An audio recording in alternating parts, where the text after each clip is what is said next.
লাল হয়ে আসছে আর পাখির কিচিরমিচির ডাক কি যে ভালো লাগতেছে না পাখির ডাকটা। এখনো কবুতরগুলো উঠেনি, মাত্র একটু আলো ফুটতেছে, নীল আকাশ, সব মিলিয়ে খুব সুন্দর একটা সকাল। তো এই সকালকে তো শুভ সকাল বলাই যায় বলুন। সব দিকে আজকে পাখির ডাক, কি ভালো লাগতেছে যে। সকাল মিষ্টি বানানো দিয়ে শুরু করুন, যেন সকালটা যেন সারাটা দিন যেন মধুর মতো হয়, সেজন্য আর কি। তো এবার এদিকে ফিরে যান। এই যে শিরাতে বলক চলে আসছে, একটা একটা করে মিষ্টি ছাড়বেন, বুঝছেন? সবগুলো একসাথে লোভ করে ডালে দিবেন না, একটা একটা করে ছাড়বেন আর একটা একটা করে দেখবেন যে মিষ্টিগুলা কিরকম হচ্ছে, সেটাই আর কি। আরে ভাই, কে বলে যে আমি মিষ্টি বানাতে পারি না? যে বলে আমার মনে হয় সে মনে মিষ্টি বানাতে পারে না, বুঝছেন? তো এই জন্য বলে যে আমি মিষ্টি বানাতে পারি না। আর এবার মিষ্টি হওয়ার পর আপনাদেরকে দেখিয়ে দিব। ভাই 5 মিনিট পর ঢাকাটা উঠিয়ে যখন দেখবেন যে মিষ্টিগুলো ফুলে উঠছে, নাফানাফি করবেন না, বুঝছেন? এই যে থালার মধ্যে যে কতগুলো জল দিয়ে রাখছি, এই জলটা এবার ছেড়ে দিব, বুঝছেন? এই জলটা ছেড়ে দিয়ে আবারও চুলা রাসটা বাড়িয়ে ঢাকা দিয়ে রাখবো। এবার বুঝুন মিষ্টিটা হয়ে গেছে। এবার আপনারা কি করবেন, চুলাটা বন্ধ করে দিয়ে চিন্তা করবেন যে আহ কত বড় বড় মিষ্টি হয়েছে, বাইরে এটা অর্ধেক হয়ে যাবে, বুঝছেন? এত বড় বড় আর মিষ্টি রাখবে না, অর্ধেক হবে না ঠিক, তারপরে অনেক একটু ছোট হয়ে যাবে। তো মিষ্টিটা দেখে নিলেন, মিষ্টি বানানো শেষ করে আমি অন্য কাজে চলে যাচ্ছি। এই যে জলটা, গরম জলটা এখানে ছেড়ে দেবো, কারণ আমি তখন কিন্তু 4 বাটির বদলে 3 বাটি জল দিচ্ছি। আরেক বাটি জল আমি এইভাবে দিয়ে দিলাম, দিয়ে শুরু করলাম। শুধু মিষ্টি খেলে তো চলবে না, সাথে তো অন্য কিছুও লাগবে, তাই তো? তাই সবজিগুলো এখানে বানিয়ে তারপরে ঘরে চলে যাব। এখানে কিন্তু অনেক আওয়াজ, অনেক আওয়াজের ভিতরে কথা শোনা যায় না। তো সবজিগুলো সবকিছু গুছিয়ে নিই, তারপর আপনাদেরকে দেখাবো। গোছ গাছ করে নিয়ে আসছে, বুঝছেন? তো এই যে কপি, আলু, গাজর, এটা একটা সবজি হবে, সবজি হবে রোলের জন্য, বুঝছেন? তো রোলের জন্য কি আর কি লাগবে, আদা বাটা লাগবে, নুন আর হলুদটা দিয়ে রেখেছি। তো জিরা গুঁড়াটা পরে দিব, কাজু আর কিশমিশটা রেখেছি। তো প্রথমে আমি কাজু কিশমিশটা ভেজে নিব, সেটাই দেখাচ্ছি। আপনারা হয়তো ঘিয়ে ভাজেন, আমি তেলে ভাজি দিয়েছি, বুঝছেন? বাইরে আমার কোনো সমস্যা নাই যে আমি এটা দিয়ে রাখবো, বুঝছেন? পরে যদি পারে তো দিয়ে একটু দিলাম আর না পাইলে জন্য একটু লাল করে ভেজে উঠিয়ে নিই, একটু আড়া ভাঙা করে তারপরে দিব সবজিতে। ভাজা হয়ে গেছে, বাদামি হয়ে গেছে, এবার তুলে নিচ্ছি। কিশমিশের বাদামটা একটু ভেজে তুলে নিলাম।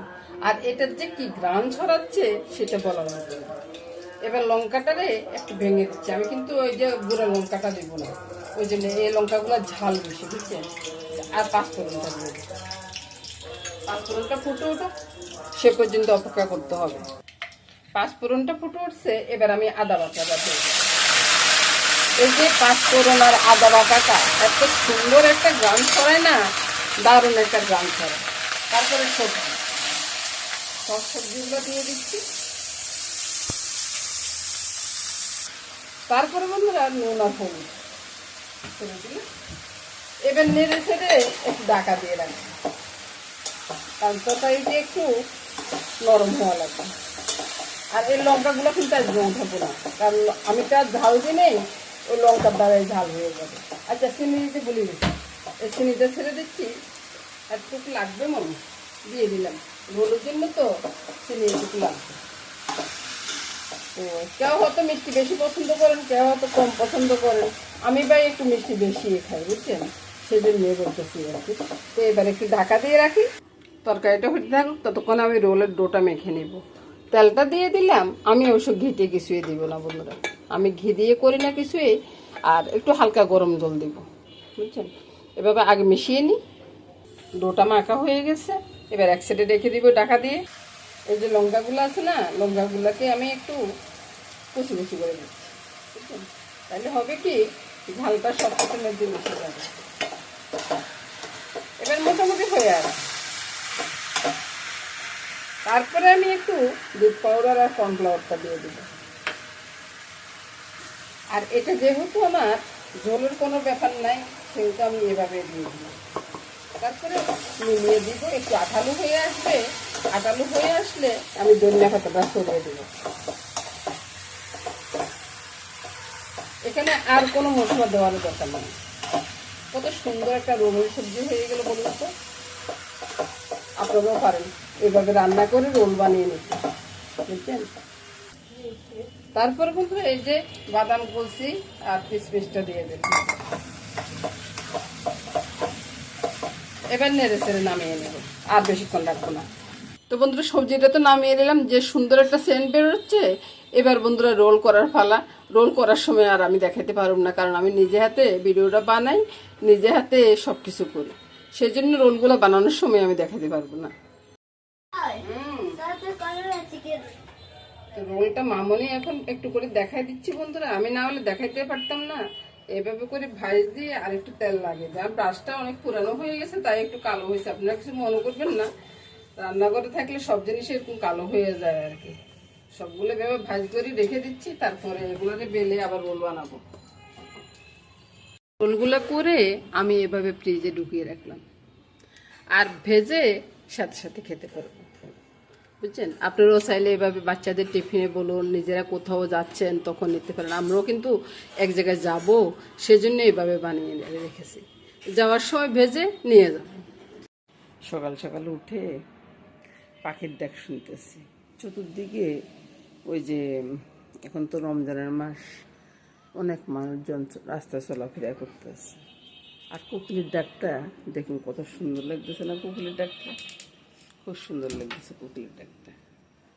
চলুন যে এবার কাজকর্ম শুরু করে দিই, আর ঠাকুরের ফুলগুলা গুছিয়ে আসি, তারপর অন্য কাজ করব। পাখিটা কি সুন্দর ডাকতেছে দেখুন, মনোমুগ্ধকর ডাক, খুব সুন্দর লাগতেছে না। তো এখানে বসে একটু চা খাবো, চাটা খেয়ে তারপরে স্নান করতে যাব। সকালবেলা এক কাপ যদি ওই চা না খায় তাহলে ভালোই লাগে না।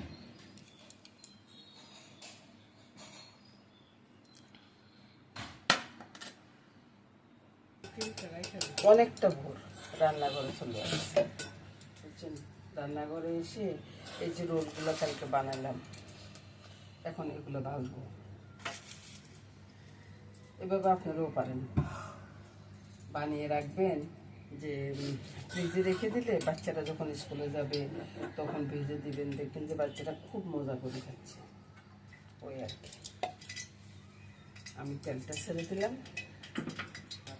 ওই কিন্তু মামনিও উঠে গেছে, এখন কিন্তু 6টাও বাজে না, আমরা আমাদের কাজ শুরু করতেছি।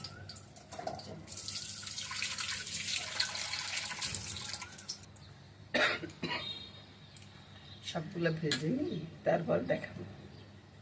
তারপরে রোলগুলা দেখুন কত সুন্দর হয়েছে না আমার পায়ে। হ্যাঁ হয়েছে, হ্যাঁ দারুণ সুন্দর হয়েছে। এবার সাজিয়ে দিলাম, আর সসটা পরে দেব। সস যদি এখনই দিই, এটা তো আমরা অন্য জায়গায় গিয়ে খাবো, সস যদি এখনই দিই ভালো লাগবে না।